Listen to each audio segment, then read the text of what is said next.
প্রবাসী ভাইয়েরা শুধু ধাক্কা দিতে হবে কেন? এই কফিনটা কিসের আমরা সবাই জানি, শুধু জানে না দেশের লোকেরা, দেশের যারা রাজনীতি করে তারা শুধু নিজেদের জন্য রাজনীতি করে, আমরা প্রবাসীদের জন্য না। আমরা বিপদে পড়লে প্রবাসী ভাই দিও দিও দিও দিও দিও, অর্থ দিও, টাকা দিও, রেমিটেন্স দিও।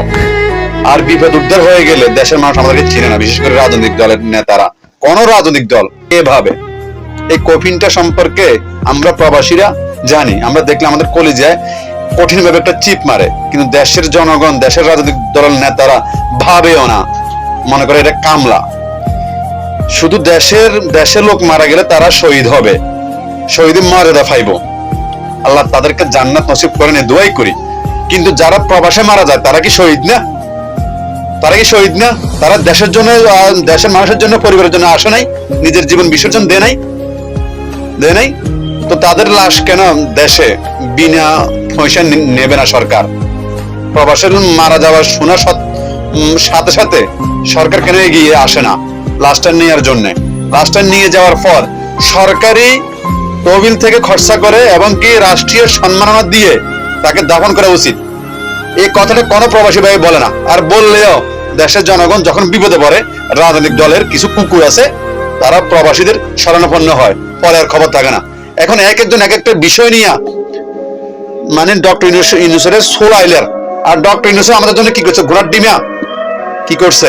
কিছুই না। এই সুযোগে আমাদের জন্য কিছু করতে পারতো না, কি করছে?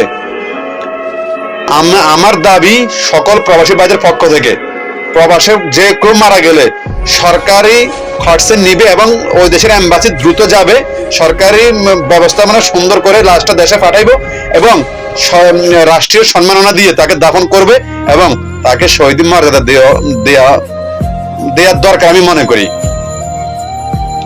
কারণ প্রবাসী ভাই যে মারা গেছে সে ওইখানে শহীদ হয়েছে দেশ ও দেশের মানুষের জন্য এসে।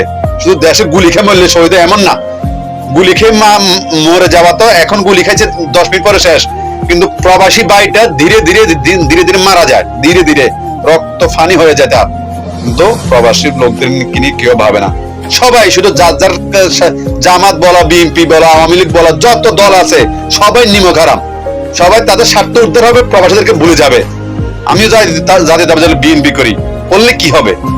কেউ শুধু স্বার্থের আঘাত লাগলে দেশ বিপদে পড়লে আমাদের কাছে আসে, উদ্ধার হয়ে গেলে আমরা প্রবাসীদেরকে তারা চিনিও না, আমরা কামলায় থেকে যাই।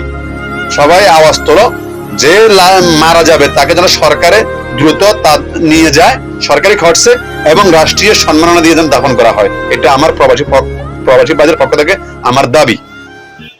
আসসালামু আলাইকুম রহমতুল্লাহ।